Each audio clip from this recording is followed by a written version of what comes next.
No Balneário Rincão, a discussão para a votação do Plano Diretor Municipal. Em todo o Brasil, segue a campanha de vacinação contra a gripe e a gente mostra a importância da imunização. A repercussão após a restrição do foro privilegiado de deputados e senadores. Hoje é terça-feira, dia de conferirmos as ofertas de emprego disponíveis na região. No quadro Informe no Bairro, nós vamos mostrar a situação de uma escola de Criciúma que está com problemas na estrutura. E no esporte, a volta do Próspera para o futebol profissional catarinense. As notícias de Criciúma e do sul de Santa Catarina você confere a partir de agora, no ar pela TV Primavera, Informe Região.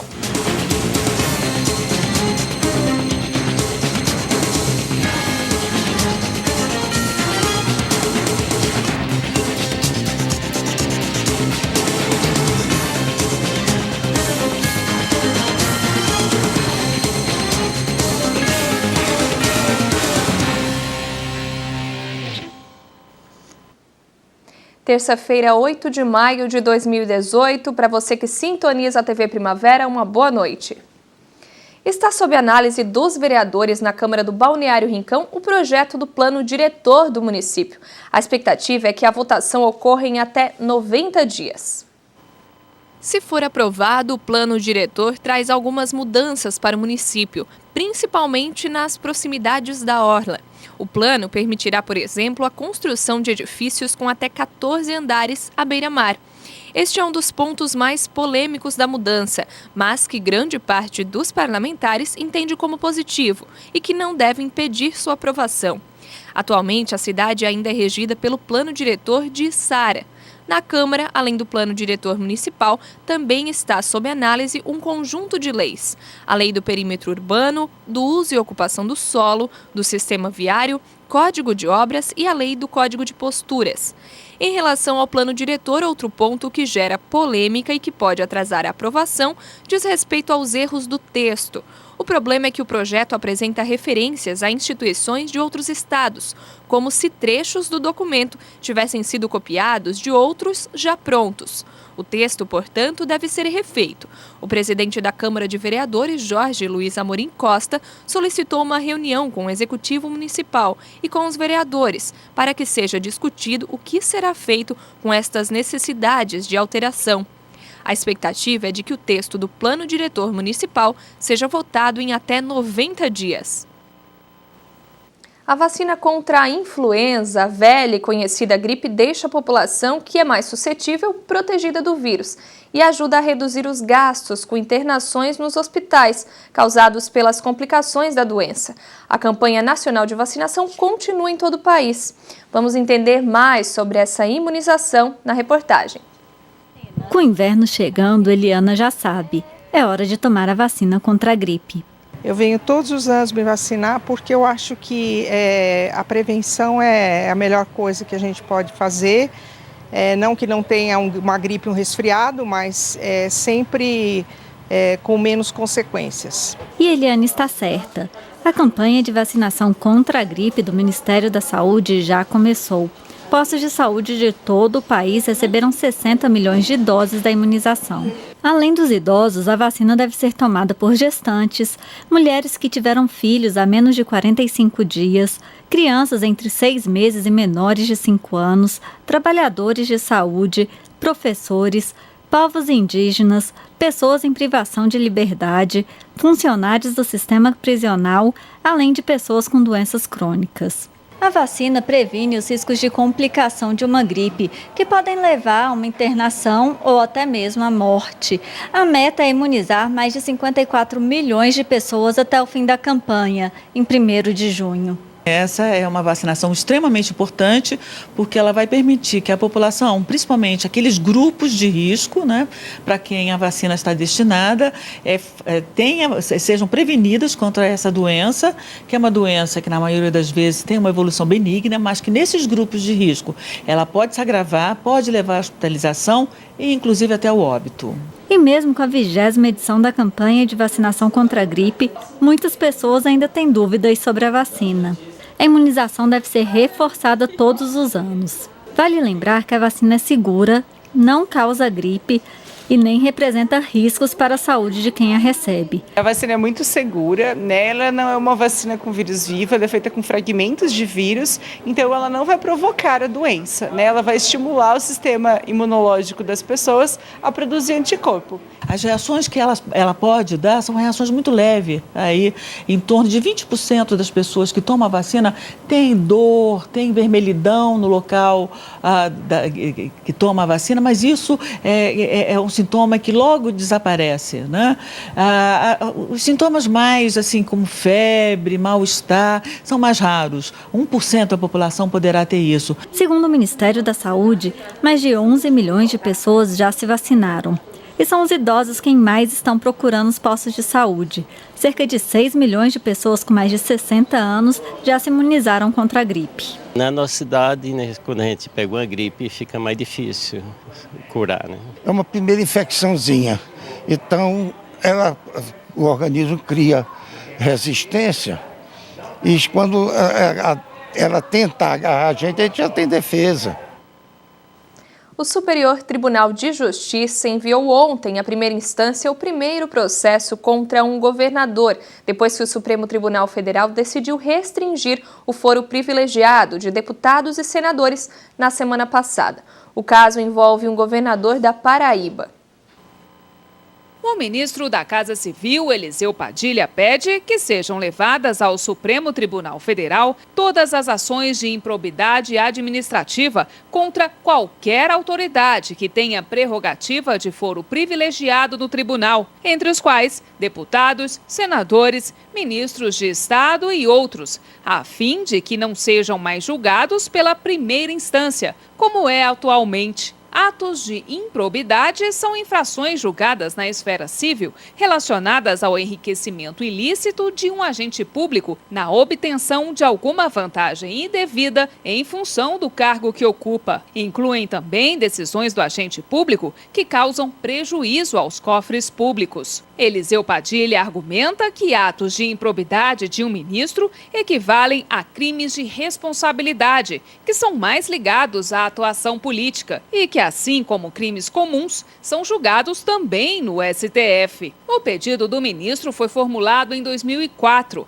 A previsão era do julgamento acontecer logo após a decisão do Supremo na semana passada, que restringiu o foro de parlamentares aos casos cometidos durante o exercício do mandato e em função do cargo. Como não houve tempo suficiente, o tema entrou para a pauta da próxima quarta-feira. Em função da decisão do STF de restringir o foro, nesta segunda-feira, o Superior Tribunal de Justiça enviou hoje à primeira instância o primeiro processo contra um governador. O caso envolve o governador da Paraíba, Ricardo Coutinho, do PSB. Coutinho é suspeito de envolvimento em irregularidades na contratação de servidores entre janeiro e fevereiro de 2010, quando ele era prefeito de João Pessoa. O ministro do STJ, Luiz Felipe Salomão, considerou que as suspeitas não têm relação com o período do mandato e que os supostos crimes também não foram cometidos em razão do cargo de governador. O ministro usou o chamado princípio da simetria, previsto na Constituição. O entendimento foi que a decisão do Supremo, embora se aplique apenas a deputados e senadores, também deve ser estendida a governadores por simetria. Na última sexta-feira, o ministro do Supremo, Dias Toffoli, enviou os primeiros 7 casos de políticos investigados para instâncias inferiores. E o assunto foro privilegiado vai mais uma vez voltar a estar no centro dos debates aqui em Brasília.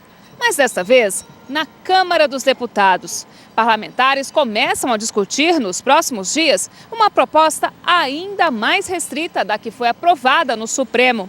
A matéria já foi aprovada pelo Senado e, meses depois, volta à Câmara. Uma comissão especial vai analisar a proposta que prevê que as únicas autoridades que terão direito ao foro serão presidente da República, vice-presidente e os presidentes da Câmara, Senado e Supremo Tribunal Federal. A proposta já passou pela Comissão de Constituição e Justiça, mas houve demora dos líderes partidários em escolher nomes para essa comissão especial que vai discutir o assunto. São 35 deputados. Nesta quarta-feira está prevista a escolha do presidente e do relator da proposta. Diferente do que pensam alguns deputados, na visão do presidente da Câmara, deputado Rodrigo Maia do DEM, não há nenhum problema em discutir a proposta de emenda à Constituição. Segundo ele, os parlamentares só não podem votar qualquer tipo de mudança na lei enquanto a intervenção federal estiver valendo no Rio de Janeiro. A seguir, nós vamos mostrar a situação de uma escola de Criciúma, onde parte da estrutura foi interditada há alguns meses.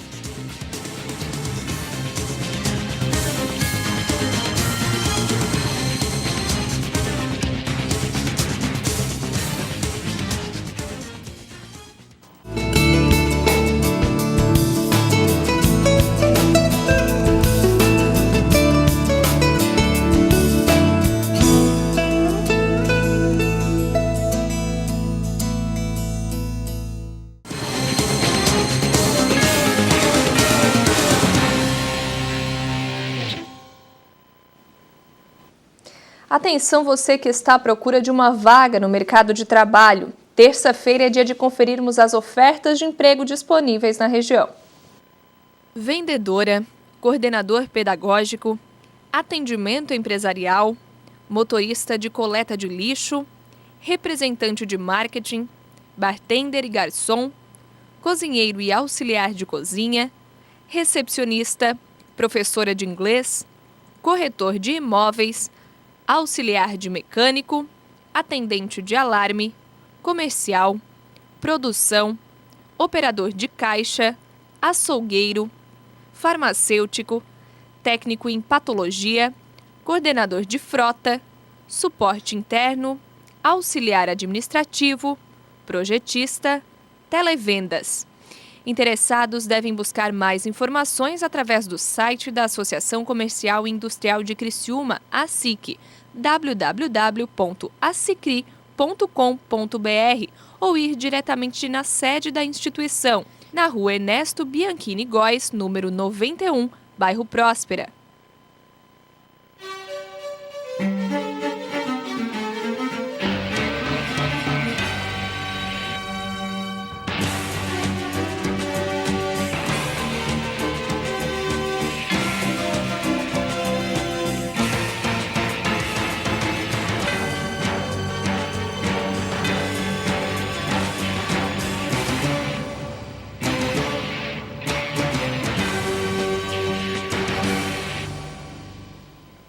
E agora nós vamos lá para o bairro Boa Vista, em Criciúma, onde um espaço de uma escola foi interditado e a direção pede uma solução.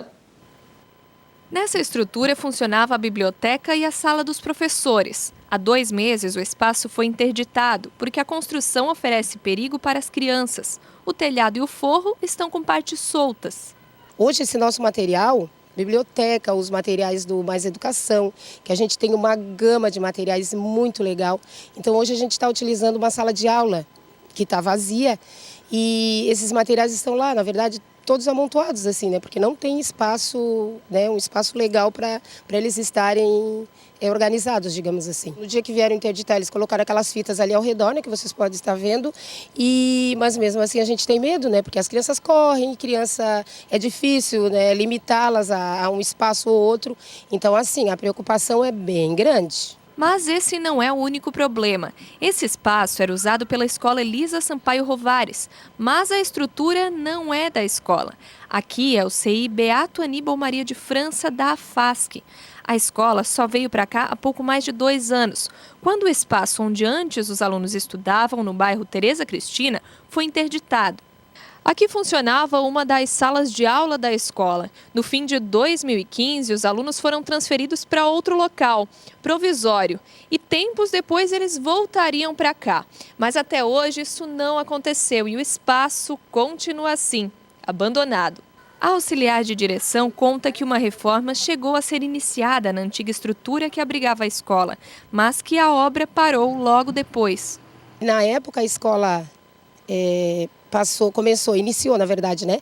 Uma reforma, mas parou logo depois das eleições, parou a reforma, né? Então, assim, É bem triste, assim, né, de ver aquele espaço, que era um espaço de uma escola municipal, né? A gente está com 174, se eu não me engano, alunos, né? São bastante alunos. Temos turmas integrais, temos séries iniciais, né? Mas eles estão usando esse espaço aqui.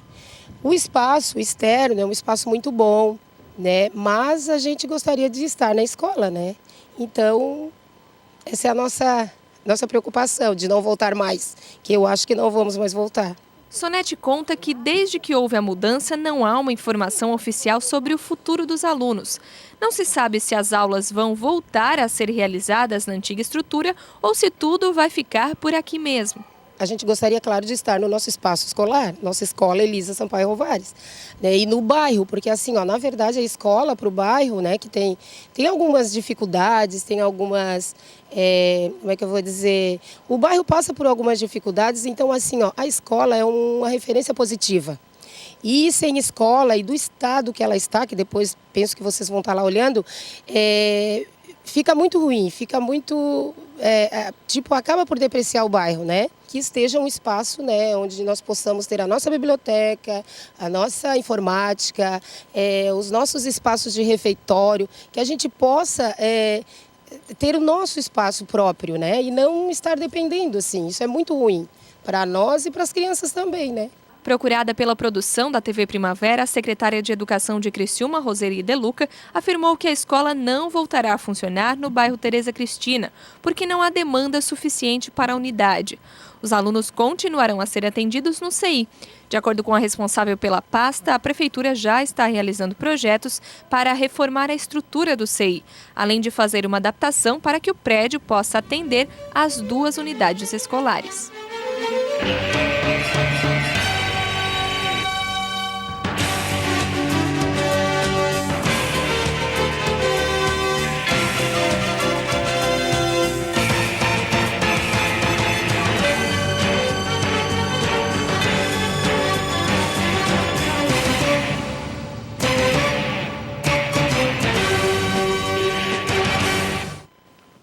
A seguir, a volta do Próspera para o futebol profissional catarinense e o estádio Mário Balsini foi liberado para receber os jogos.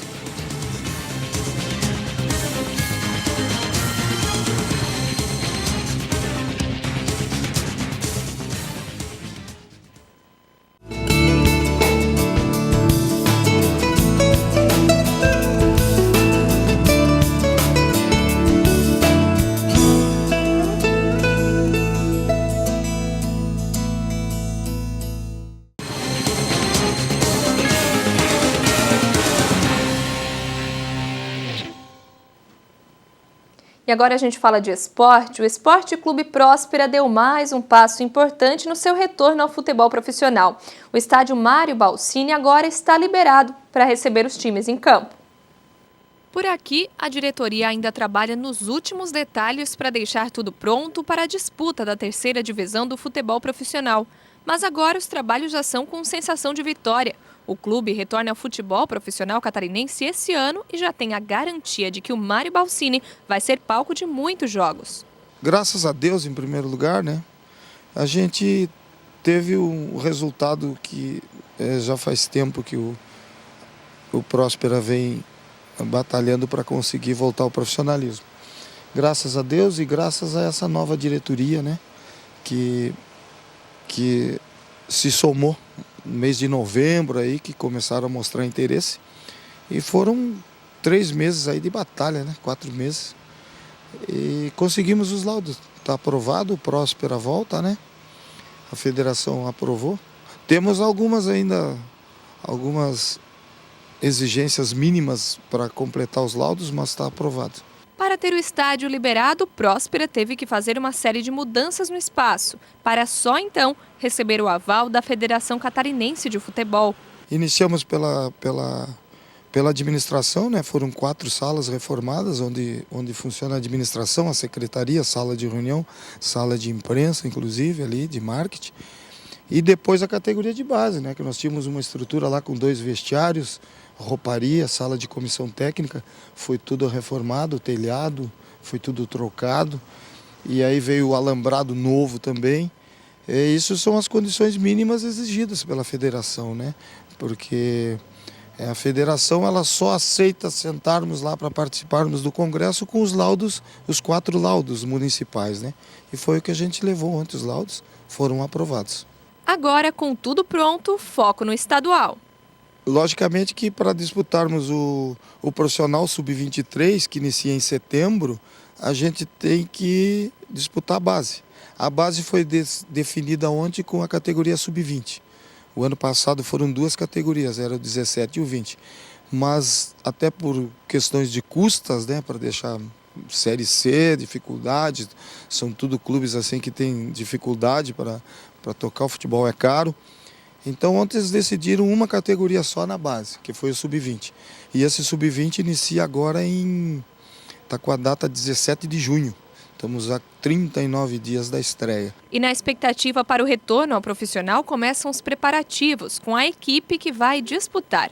Pode-se dizer assim, a nossa expectativa maior no momento, o nosso foco é abrirmos profissionalmente o clube com os seus departamentos funcionando profissional e com muita humildade. 3ª divisão, Série C catarinense, e agora através do departamento de futebol, que já temos 2 diretores aí, a gente vai reunir para medir o orçamento, ver se a gente vai tentar já um time de ponta, um time médio, um time modesto, né? E pouco a pouco o time da raça vai voltando a ganhar espaço. Uma satisfação própria muito grande por ter conseguido nesse momento, né? E a gente sabe também da importância que tem a marca, esse clube no centro do bairro, com 70 mil habitantes, e fazer com que o Próspera, funcionando profissionalmente, muitos jovens, né, eles consigam e passem a sonhar de novo com a esperança de se tornarem jogadores profissionais. No Sala de Entrevistas de hoje, a gente vai rever o bate-papo com o youtuber e imitador Felipe Guedin. O criciumense já é reconhecido em todo o país e foi um dos principais convidados da Convenção Geek de Belém, que aconteceu no último fim de semana. Felipe Guedin é formado em jornalismo, é locutor comercial e nas horas vagas se dedica ao maior hobby. Através do YouTube, ele publica vídeos imitando personagens que fizeram parte da infância de muita gente. Nossa, eu curti muito desenho. Eu assisti desenho animado pra caramba e todos eles Tu gostava de todos? Recordo uma voz. Caverna do Dragão, Ursinhos Carinhosos, o que mais eu posso citar? Dragon Ball, você via Dragon Ball? Dragon Ball, nossa, anime direto. Anime com Dragon Ball Z, Tentimuyo, que outros mais eu posso citar? Cavalo de Fogo. Cavalo de Fogo? Era uma menina chamada Sara, não era? Sim. 2 dessas dublagens me marcam bastante a atenção até hoje. Quais? A voz da Sara e a voz do Cavalo de Fogo. A voz da Sara, no caso, é a Miriam Fisher. A dubladora Miriam Fisher. E a voz do Cavalo de Fogo é a voz que a gente conhece como a voz brasileira de Sylvester Stallone, Luiz Fire Mota. Ah, é o cara que imita o Sylvester Stallone. Exatamente. E aí tu começou a chamar a atenção para esse lance de dublagem através desse desenho mesmo? Não foi bem através desse desenho. Eu curto vários desenhos. Foi através de um youtuber que eu costumo acompanhar, que é o Douglas Barbosa, vulgo Batata. O Batata. Isso, ele costuma fazer algumas participações no programa Legendários lá da Record. E um dos vídeos dele viralizou, atingiu já, acho que passou da marca de 3 milhões de visualizações. Ele fez 59 vozes em 3 minutos. O Sala de Entrevistas vai ao ar logo após o Informe Região.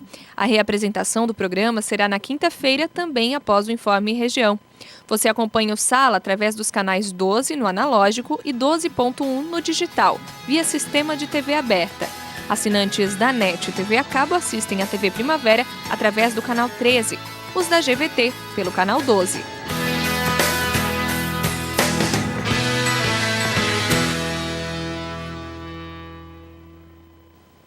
O Informe Região vai ficando por aqui. Uma boa noite e até amanhã, se Deus quiser.